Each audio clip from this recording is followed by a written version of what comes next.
아더 쇼펜하우어라고 하는 철학자, 독일의 철학자죠. 또 윌 철학자라고도 합니다. 또 윌 철학자. 모든 생명은 의지이다.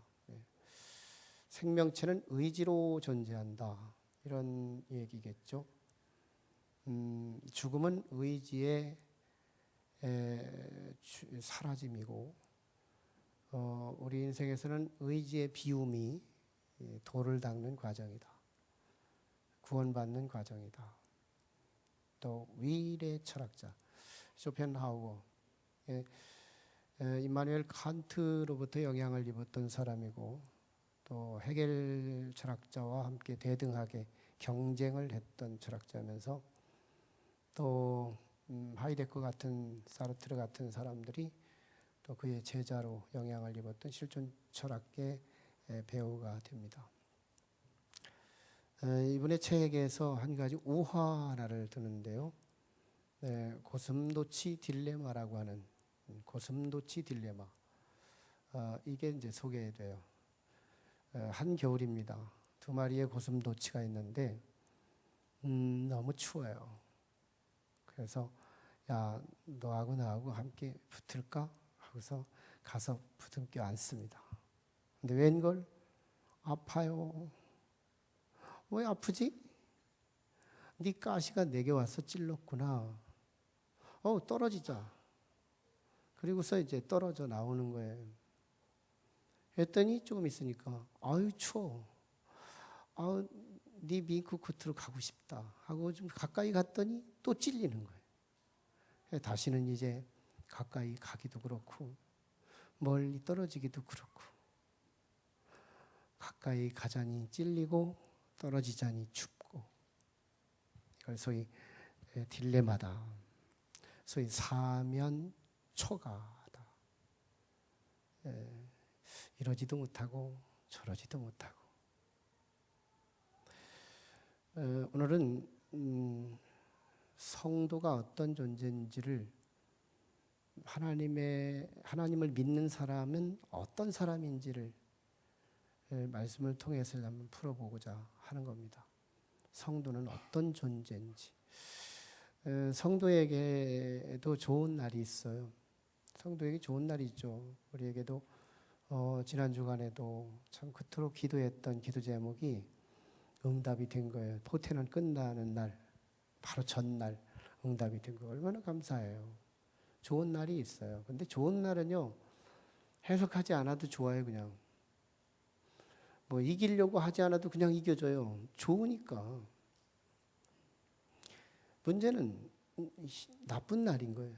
내가 원치 않는 날, 원치 않는 문제들이 나를 짓누르는 날, 이런 것들 가운데는 어떤 의미가 있고, 거기는 어떤 메시지가 있으며, 내가 그걸 어떻게 이길 수 있느냐 하는 부분은 자기 정체성, 자기가 누구냐가 중요한 거예요. 성도는 어떤 사람일까? 이런 부분. 다윗은 사실 왕이 되지만요, 나중에 왕이 되지만, 특권층이 되지만, 실제는 지금은 평신도와 다르지 않습니다. 제사장 아니잖아요. 선지자 아니잖아요. 아직 왕도 아니잖아요. 그런 의미에서 다윗은 평신도예요. 오늘 우리와 같은 존재예요. 고난이 10여 년 동안 장기 고난과 함께 그는 믿음이 식은 게 사실이고, 믿음이 식으면 신앙보다는 머리가 먼저 앞서서 신앙을 끌고 다니게 되죠. 그러면 타협 신앙하면 핍박도 없고 그럭저럭 먹고 사는 데는 지장이 없습니다. 자, 그런데 오늘 다윗이, 이 평신도 다윗이 사실은 딜레마에, 즉 영적 딜레마에 갇혔습니다. 오늘 1절부터 좀 내용을 좀 풀어보면요, 이런 내용입니다. 블레셋의 아기스 왕, 블레셋의 아기스 왕이 군사를 모집했어요. 굉장히 인해 전술을 하기 위해서 군사들을 너무 많이 모집한 거예요. 이스라엘도 어쩔 수 없이 사울이 군사를 모집했습니다. 이스라엘은 이스라엘 땅에 진을 치고 있었고, 전쟁하기 바로 직전에 대치 상태에 있었죠. 그리고 블레셋은 아벡이라고 하는 지역에 저쪽 건너편에 진을 치고 있었어요. 근데 블레셋 군사들이요, 수령들이, 오늘 2절만 봐도 수령들이 수백, 수천씩 항우를 하고 이렇게 정렬을 하면서 막 움직이는 모습이 보여요. 2절에 움직이잖아요. 그리고 또 다윗도 이제 이스라엘 사람 다윗이 블레셋에 망명 갔으니까 믿음 식어서 간 거죠. 약속의 땅 벗어난 거죠. 그 블레셋에 가서 이제 아기스 왕이 너도 용병으로 참여하라. 이내 전술에 너도 필요하다. 숫자가 필요하니까. 숫자 게임이니까. 와라 해가지고 이제 갔는데 아기스 왕이 너는 수비대가 되라. 왕 바로 옆에서 왕을 지키는 자가 되라. 그리고 너는 수비대장이 되라. 이래가지고 아기스 왕 뒤를 따라서 다윗이 그의 군사들과 함께 따라서 가는 거예요. 자, 이런데 갑자기 아기스 왕의 방백들, 군사 지도급 되는 사람들이죠. 지휘관들이겠죠. 이 지휘관들이 저 히브리스 사람이 왜 여기 온 거예요? 왕한테 제안을 하는 거예요. 저 히브리스 사람, 저 다윗이 왜 여기 온 거예요? 여기. 그래서 아기스 왕이 변호를 합니다. 다윗이 사울의 신하 다윗이잖아. 근데 얘가 지금 우리 쪽으로 회심하고 돌아와서 벌써 몇 달, 그리고 또 몇 년을 내가 경험을 해보니까 다윗은 나한테 충성스러운 신하가 맞더라. 그래서 나는 다윗을 수비대로 삼고 수비대장으로 세워서 이 전쟁에 참여하려고 데리고 나왔다. 이런 얘기한 거예요. 그랬더니 방백들이 그게 무슨 위험한 선택을 하십니까? 그럴 수 없습니다. 하면서 이 방백들이 왕한테 진노를 해요. 진노를. 화냈다는 얘기잖아요. 왕한테 화를 내요, 신하가. 그럴 수 없습니다. 이 다윗이 사울하고 지금은 관계가 껄끄럽지만 다윗은 언젠간 돌아갈 거 아니겠어요. 그리고 돌아가서 어떻게 사울왕과 화친을 맺겠습니까? 외적들을 잡아다가 무언가 전리품이라든지 어떤 사람들을 데리고 가서 어떤 공로가 있어야 사울이 받아주면서 다윗과의 관계가 회복되지 않겠어요? 이 신하들이 머리가 팽팽 돌아가요. 맞는 말 하는 거잖아요. 그렇다면 전쟁이 확 발산돼서 이제 막 전쟁이 활발하게 진행하는 사이에 아기스 왕 당신을 볼모로 딱 잡고 수비대원들이 있으니까 볼모를 딱 잡고서 휘하 병사들에게 지휘관들에게 야, 칼 내려놔. 무기 내려놔. 안 그러면 왕 죽일 거야. 이렇게 하면 우리 지는 거 아닙니까? 그래서 이 히브리 사람 이 사람 안 되는 겁니다. 그러자 아기스 왕이 꼬리를 살짝 내려요. 꼬리를 내리고 다윗을 불러댑니다. 다윗아, 사실은 내가 너를 믿고 나는 너를 좋아서 이 전쟁에 함께 참여하려고 왔는데 이 방백들이 너를 싫어하니 어쩔 수 없구나. 블레셋 땅에 너희 거처 시글락이라고 하는 곳에 너희 처자들과 함께 가서 있어. 대기하고 있어라. 그래서 다윗이 이제 속이 없는 말을 합니다. 아니 내가 뭐 잘못해서요. 잘 됐다고 속으로는 마음을 갖고 있으면서도 내가 뭐 잘못해서 여기 가지 못하게 하는 겁니까? 하고 얘기하자 이제 지는 척하고 그가 그 다음날 새벽에 일찍 일어나서 시글락으로 돌아가요. 또 다른 역사가 기다리고 있지만요.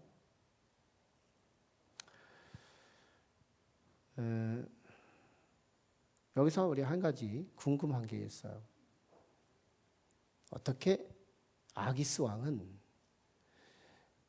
지휘관들이 아기스 왕한테 화를 낼 수 있고 또 왕의 직권으로 수비대장을 데리고 나온 이 사람을 취소시키고 전쟁터에서 빠꾸로 보낼 수 있었을까?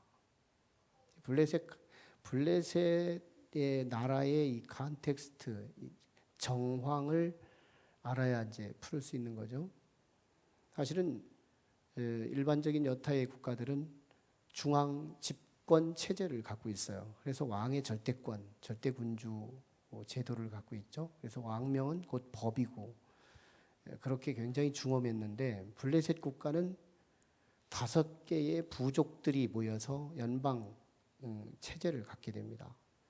그래서 이 연방 그 방백회의라고 하는 방백회의에서 중대사를 결정하면 왕은 그것을 법적으로 선포하는 역할만 하는 거예요.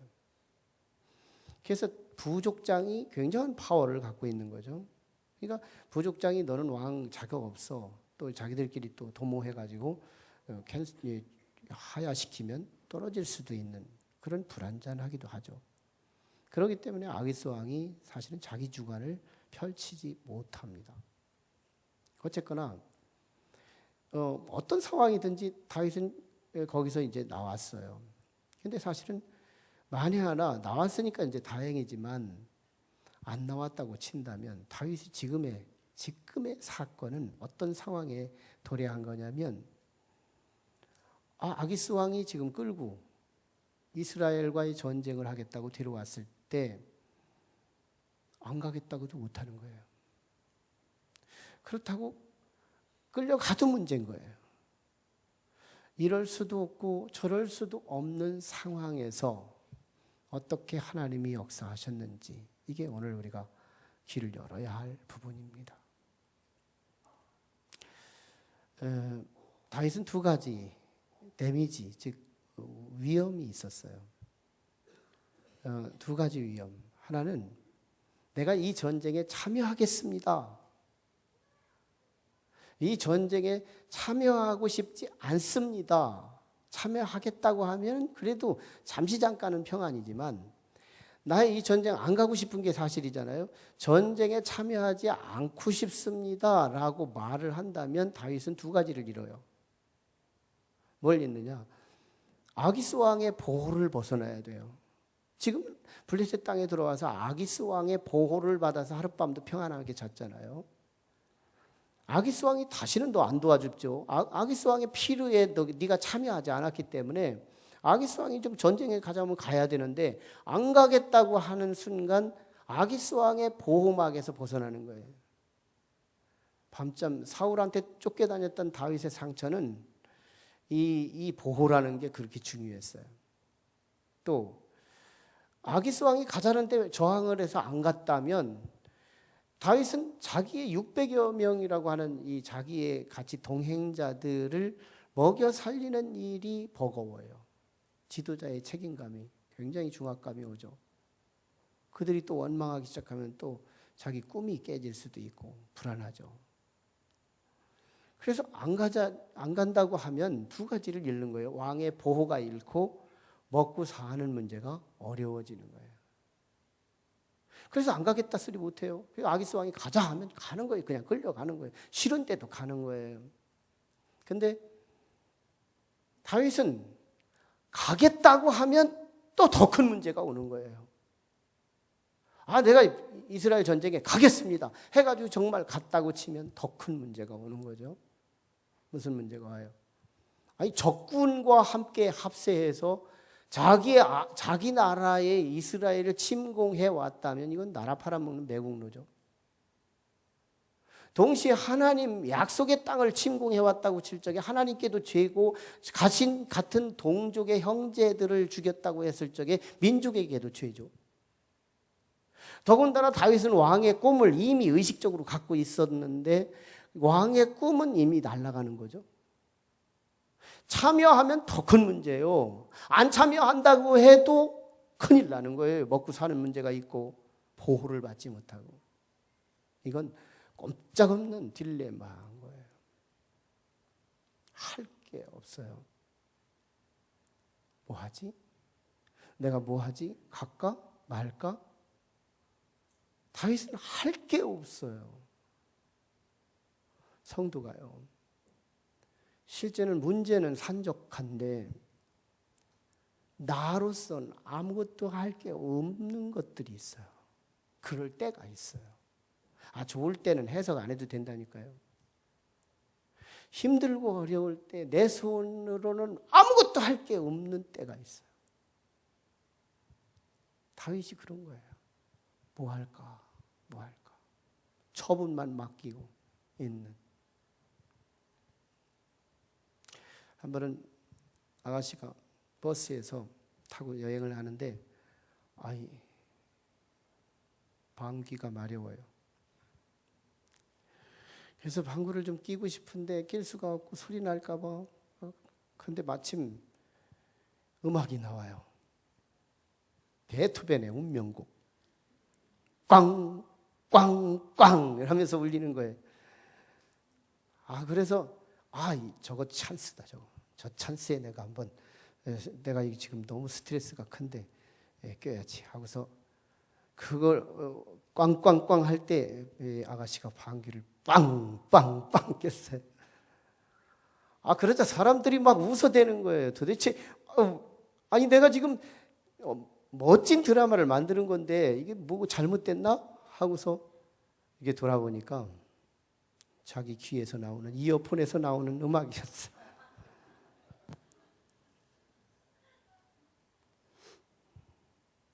그냥 옵션이에요.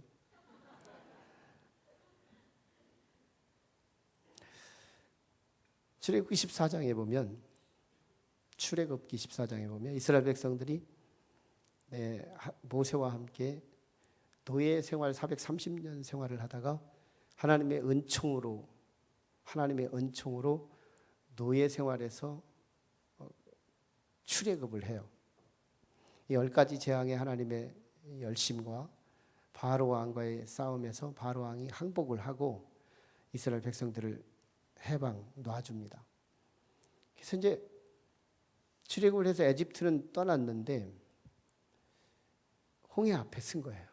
홍해, 검푸른 바다가 어마어마한 바다가 앞에 놓인 거예요. 뒤에 보니까 애국 군사들이 바로가 마음이 변심을 해가지고 막 뒤에서 전차 부대가 따라오고 막 기갑 부대가 따라오고 여러 막 이 병사들이 막 발발급소리 하면서 따라오는 거예요. 먼지가 일어나고. 이스라엘 백성들의 입장에서는 앞에는 홍해바다요, 뒤에는 애국군사, 성난 애국군사들이 뒤에 추적해오고 있어요. 이걸 소위 딜레마의 상황이죠. 출애굽기 14장이 딜레마장이에요. 여기서 이스라엘 백성들이 뭐 했느냐면 모세를 원망해요. 하나님을 원망해요. 네가 에집트에 무덤이 없어서 여기 와가지고 우리를 파묻히게 하느냐, 우리를 여기서 죽이려고 하느냐 하고서 막 원망하고 큰일 났네, 여기서 큰일 났네, 저기서 큰일 났네, 200만이 한번 큰일 났네 한마디만 해봐요. 상상을 해보라고. 여기서 한번 우리끼리 한번 해봐요. 우리 큰일 났네 한번 하면 나는 한마디 했는데 여기는 도대체 개구리 우는 소리처럼 들릴지도 모르죠. 200만이 큰일 났네 한마디 하면 엄청난 아수라장이 되는 거죠.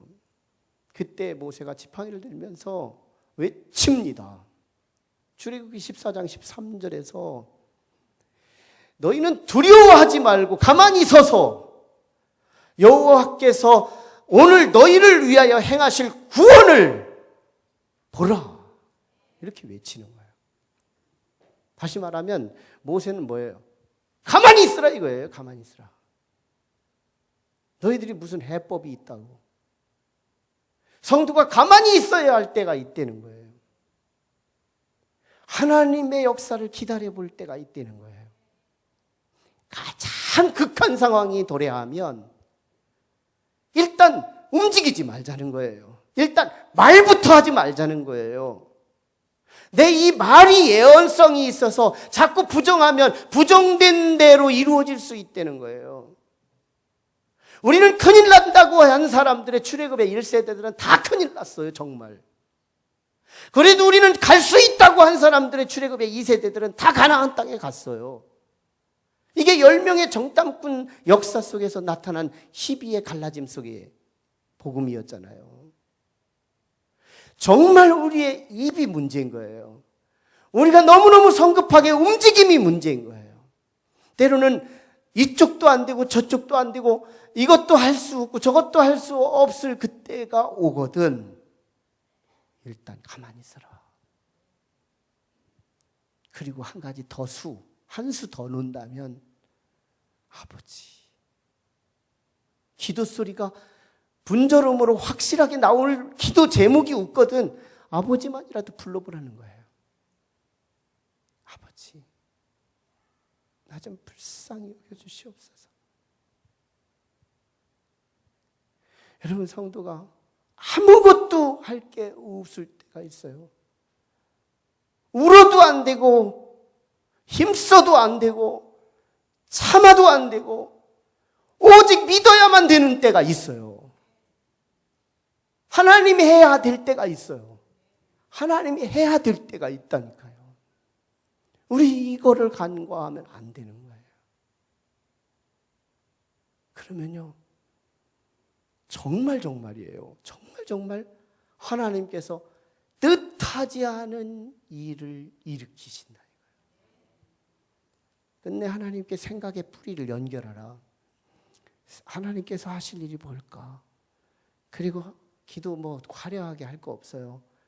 주여, 털 깎는 자 앞에 있는 양 한 마리의 신음소리처럼 주여,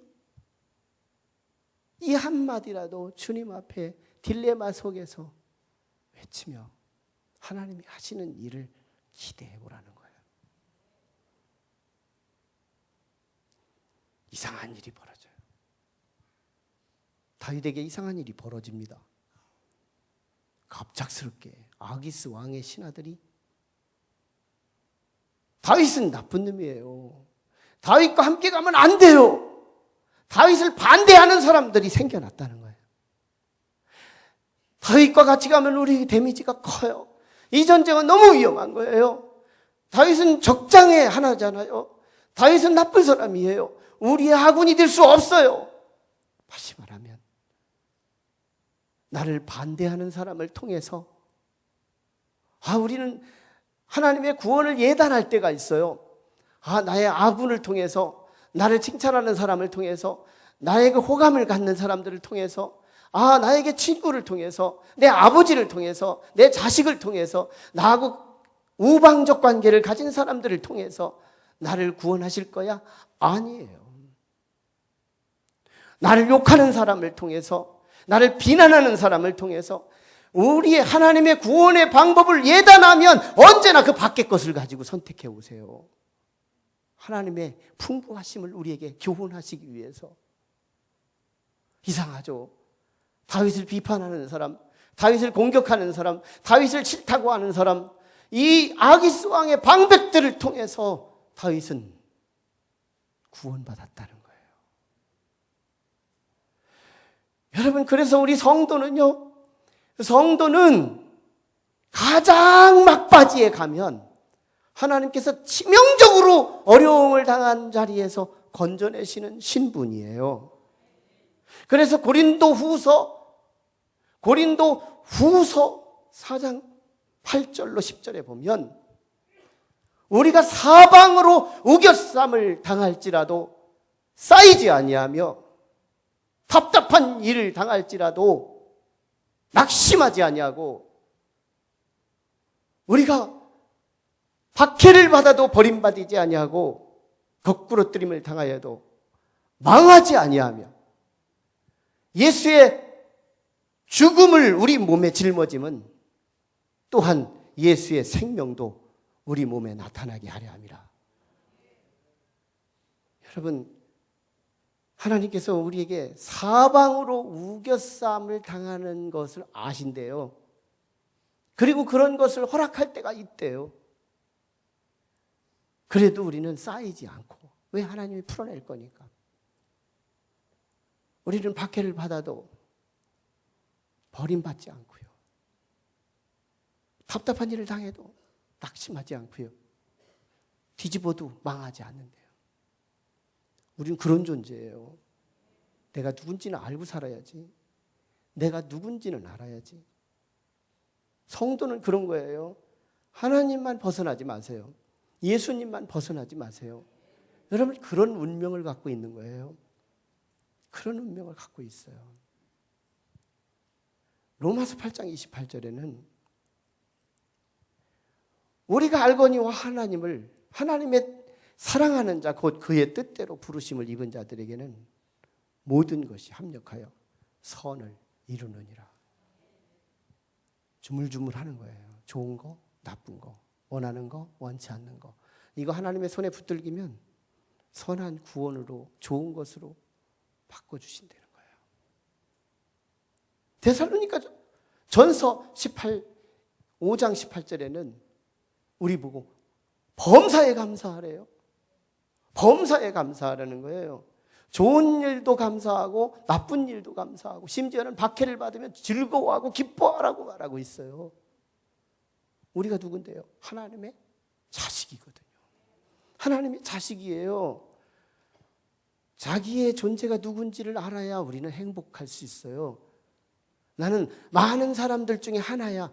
이거 불행한 거예요. 난 하나님의 자녀야. 하나님의 자식이야. 난 하나님 거야. 하나님의 눈동자야. 그 정도로 내가 누군지를 알아야 된다는 거예요. 그러면 우리가 생각했던 그것이 우리에게 임하는 거예요. 잠언서에 보세요. 의인은 바라는 것들이 이루어진다고 말해요. 의인은 기도만 해서 얻는 게 아니에요. 행여나 기도를 놓칠 때가 많거든요. 그런데도 하나님이 인도해 주시는 게 있다는 거예요. 악인들은 왠지 모르게 불안과 두려움이 온대요. 악인들은 그 두려워하는 것이 언젠가는 성취된대요. 악인들의 삶은 두려움, 일들을 저지르기 때문이죠. 어떤 청년이요. 수십 년 전에 일어난 일이지만 이름밖에 쓸 게 없대. 너무 가난해서 배움이 없어요. 이름 하나 쓰는 거예요. 그런데 은행에 수의가 일 직종이 나와서 수의에 가가지고 이름 하나 쓰는 사람이 이력서 이렇게 이름 넣고 냈으니 얼마나 졸필로 냈겠어요. 떨어져요. 예수를 믿는 사람인데. 그래서 그는 하나님 앞에 가서 통곡합니다. 하나님 도대체 난 뭐하고 살으란 말이에요. 난 뭐 먹고 살으란 말이에요. 이런 아주 일자 무식이니까 기도도 무식하게 하는 거예요. 막 녹을 아주 다이렉트로 막 기도하는 거예요. 원색적 기도를 하는 거예요. 나 뭐 먹고 사느냐고 말이에요. 그런데 놀랍게도 하나님의 음성이 들었다고 하는데 우리 지금 인사이트예요. 하나님께서 생각을 주신 거예요. 넌 여기서는 계획이 없다. 미국으로 가라. 그래서 미국에 망명을 간 거예요. 이제 이민을 간 거예요. 미국에 이민을 가서 나는 우리 아버지가 너무 못 살아가지고 내가 배움도 없었는데 나는 여기서 정말 열심히 일해서 돈 많이 벌어가지고 내 처자식 그리고 내 후손들에게는 이 돈 없어서 못 배웠다는 소리는 안 들어야 되겠다 해가지고 막 엄청 열심히 노력해서 돈을 많이 벌었어요. 그래서 미국의 경제계, 재계에 있는 인사들을 초청해서 회갑 잔치를 합니다. 그때 기자가 왔어요. 기자가 이분에게 질문해요. 선생님께서는 참 정말 제로에서 이 어마어마한 재력가가 되셨는데 자서전을 한번 쓰시면 어떨까요? 그때 그분이 그런 대답을 해요. 나는요 이름밖에 못 쓰는데 무슨 자서전이 있습니까?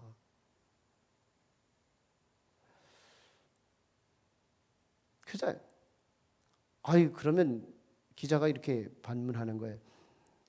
당신이 이름밖에 못 썼는데 이 정도라면 글 좀 읽고 좀 이렇게 배우셨으면 이보다 훨씬 더 잘 살을 수 있었네요. 그때 그분이 대답하는 게 사실 제가 이름이나 쓰고 글씨 조금 쓰면요 은행 수의됐습니다. 나 여기까지 온 거예요. 하나님께서 가장 어려운 자리에서 이곳으로 옮겨준 겁니다. 이 간증한 거예요. 여러분 아담 이후에 아담이 하나님 앞에 죄를 짓잖아요. 그 후부터 우리 인류는 딜레마에 빠집니다. 사람은 죄로부터 자유할 수 없잖아요. 그래서 죄 때문에 지옥을 갈 것 같은데 두려워요. 그런데 그래서 천국을 가고 싶은데 의가 모자라요. 우리 인간의 딜레마예요. 지옥을 가자니 두렵고 천국에 가자니 의가 없어요. 이게 우리 모든 인류의 위치예요. 이게 우리의 위치예요. 그런데 우리의 세월은 유수 같아요. 태어났는가 하면 10대요. 조금 공부하는가 하면 20대요. 연애하는가 하면 30대요. 50대요. 70대요. 우리 어르신들은 그 느낌 없어요? 덧없이 흐르는 이 무슨 강물같이 흘러나가는 이 세월. 이게 도대체 브레이크도 없어요. 계속 흘러가요. 누군가에 의해서 소문이 들려요. 죽으면 지옥이 있대. 죽으면 천국이 있대. 지옥은 듣고 싶지도 않고요. 더욱더 가고 싶지도 않은 곳이에요. 천국은 의가 부족해서 갈 수도 없는 우리 상황 속에서 하나님은 그때 우리에게 예수 그리스도를 보내주신 거예요. 이게 하나님의 강권적인 은총의 개입이에요. 하나님의 개입. 하나님의 개입으로 우리는 예수를 만난 거예요. 우리의 저질러 놓은 난장판된 우리의 삶의 한복판에 하나님이 은총으로 우리를 개입하시면 구원이 되더라는 거예요. 내 상식선에서 구원이 아니라 나를 미워하고 내 상식 밖에 있는 어떤 방식으로 하나님이 나를 구원해 내셔서 호련히 나를 왕되는 길로 인도해 가시더라는 거예요. 여러분, 그래서 예수 그리스도는 이 땅에 오셔서 소경을 만나 눈을 뜨게 하시고 38년 된 환자를 일어나게 하시고 매국노로 소외되고 가슴 아파하고 외로움으로 살아가는 삭개오를 자유를 주시는, 그래서 많은 무학자들을 가르치고 고아들을 안아주고 과부들을 위로해주며 빈자들을 격려해 줬던 그 예수 그리스도의 한평생을 외면하고 그 사람들은 예수를 십자가에 못 박으라고 합니다. 도대체 이런 배은망덕이 어디 있어요? 자기 민족을 위해서 그토록 희생하고 헌신하며 한 생애를 다 바쳤거늘 예수를 십자가에 못 박으라고 유대인들이 아우성치자 로마의 병사들이 이걸 받아서 십자가에 못을 땅땅 치고 창을 질러서 정말 예수님은 그 막대기 위에서 죽음을 경험하는 거예요. 십자가에 매달리신 예수님, 이보다 더 큰 딜레마가 어디 있어요? 자유하고 싶지만 못이 나를 붙들고 있고 그 자리에 머무르고 있지만 못자국에서 통증이 나를 고통스럽게 하죠. 나올래 나올 수도 없고 붙어있자니 통증이 있고, 이보다 더 큰 딜레마가 어디 있어요? 엘리 엘리 라마 사막다니, 하나님 아버지 왜 어찌하여 나를 버리셨나이까? 그럼에도 불구하고 부재하시고 응답이 없으신 하나님, 너는 죽어야 한다. 죽음에까지 내려가라. 죽음에까지 내려가라. 모든 인류가 다 확인해 봐도 죽었다라고 말할 수 있는 데까지 내려가라. 어부에까지 내려가게 하십니다. 그때 아버지 하나님은 그 예수 그리스도를 향하여 인풋하셔서 개입하셔서 인류 최초의 영원히 죽지 않는 부활의 첫 열매를 통하여 우리도 장차 그 주님처럼 부활할 것에 대한 소망을 우리에게 주신 하나님의 음성인 줄로 믿습니다. 그 주님이 이제는 우리의 삶의 한복판에 오시겠다는 거예요. 주님을 찾는 자에게 오시겠다는 거예요. 주님과 연결된 사람을 구원해내시겠다는 거예요. 내 상식선에서 예단되는 구원이 아니라 내 상식 밖에 있는 걸 포함해서 하나님의 구원의 방법이 너무 많아서 모자라지 않는다는 거예요. 당신의 사랑하는 자녀들을 온전히 구원하는 데는 넉넉하시다는 거예요. 솔직하게 지금은요 거의 비슷해요. 밖으로 나가면 안 믿는 사람하고도 비슷해요. 어떤 때는 안 믿는 사람이 더 위에 있어 보여요. 더 행복해 보이기도 해요. 더 넉넉해 보이기도 해요. 저는 이 한 가지 진리를 깨달아요. 초등학교 때 우리의 동창 60여 명은 거의 비슷했어요. 누가 우열인지 공부 조금 잘하면 우가 되고 공부 조금 못하면 열이 되더라고요. 신학교 다닐 때도 거기서 거기였어요.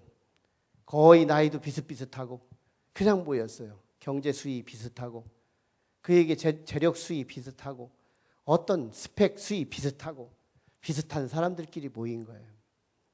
그런데 거기에 20년만 추가했더니 거기에 거의 한 30년만 추가했더니 지금은 하늘과 땅 차이가 되는 사람이 있어요. 목회 때려치고 싶어 하는 사람 많아요. 20년만 추가했는데요. 20년만 추가했는데 여기에 100년을 추가하면 어떨까요? 똑같은 것 같지만요. 우리의 미래는 달라요. 하늘과 땅 차이가 있어요. 안 믿는 사람들이 위에 있는 것 같지만 착시예요.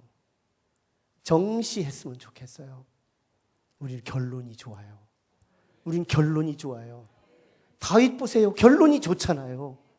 그 딜레마 속에서 하나님이 예측할 수 없는 방법으로 건져내시잖아요. 사방으로 우겨싸임을 당했던 거잖아요. 박해를 받은 현장이었잖아요. 거꾸로뜨림을 당한 현장이었잖아요. 그런데 하나님이 원수들을 통해 건져내는 거예요. 내 친구를 통해 건져내는 게 아니고 나를 싫어하는 사람을 통해 나를 건져내는 거예요. 하나님을 기대해야 하세요. 하나님은 바라는 거예요.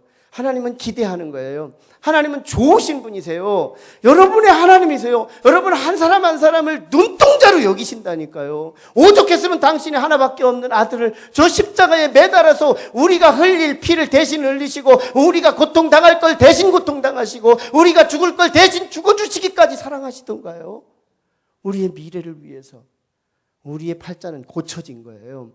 우리의 끝은 무조건 희열인 거예요. 정말 좋은 것은 아직 나타나지 않았을 뿐이에요. 희망으로 가세요. 이기셔야 돼요. 작금의 힘, 현재의 고난은 장차 우리에게 나타날 영광과 좋기 비교할 수 없습니다. 기도하시죠. 우리 같이 기도해요. 하나님 앞에 간절히 기도합니다. 하나님, 나는 하나님의 자녀예요. 하나님 아버지, 하나님 아버지. 오늘 이 시간 우리가 이 예배를 통해서 말씀 듣고 하나님 보고 아버지라고 한번 외쳐봐요. 여러분의 힘든 삶의 한복판에 정말 힘들고 어려운 여러분의 현장을 생각하면서 동시에 그곳에서 하나님 아버지 한번 외쳐보세요. 놀라운 일을 하실 거예요. 하나님은 분명히 약속하신 분이세요. 하나님 아버지, 하나님 보고 아버지라고 한번 해보세요. 영원하신 아버지예요. 육신의 아버지는 나를 버리고 가십니다. 나보다 먼저 돌아가시기 때문이에요. 그런데 하나님 아버지는 영원토록 죽지 않으시고 내가 죽은 뒤에도 천국으로 옮겨주실 영원하신 아버지세요. 여러분 그 아버지를 불러보세요. 아버지, 나 좀 건져주세요. 나 좀 건져주세요. 나 좀 건져주세요. 우리 소박하게, 너무 풍부하지 않아도 돼요. 소박하게 마음 비우고 하나님 아버지, 내가 이 지경에 있어요. 나 이 속에 있어요. 나 좀 건져주세요. 여러분 그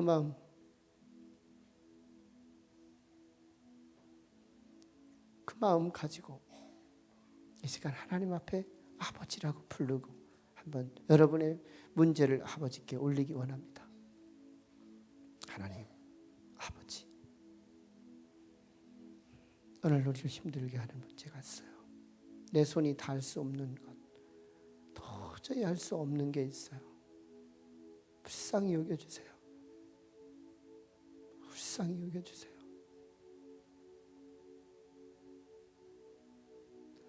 오늘 이 자리에 있는 우리 온 성도들에게 하나님 그 마음을 만져주시기 원합니다.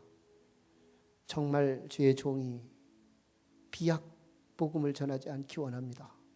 하나님의 신실하신 약속, 조금도 거품 없이 이것을 믿는 자들에게 그대로 이루어지기를 원합니다. 하나님 역사에 주시옵소서. 지금은 우리를 구원하신 예수 그리스도의 은혜와 아버지 하나님의 무한하신 사랑과 성령님의 내주 교통 인도 충만하십니다. 오늘 이 자리에 와 예배하며 다윗의 딜레마의 현장에서 온전히 하나님의 방법으로 구원해내신 그 구원을 기억하며 내 삶의 한복판에서 신음하고 있는 나의 현장의 한숨을 아시고 나도 또한 건져주실 것을 확신하고 돌아가는 온 성도들의 심령과 저들의 자녀와 저들의 사업과 저들의 직장 위에 지금으로부터 영원토록 함께 하시기를 간절히 축원하옵나이다. 아멘.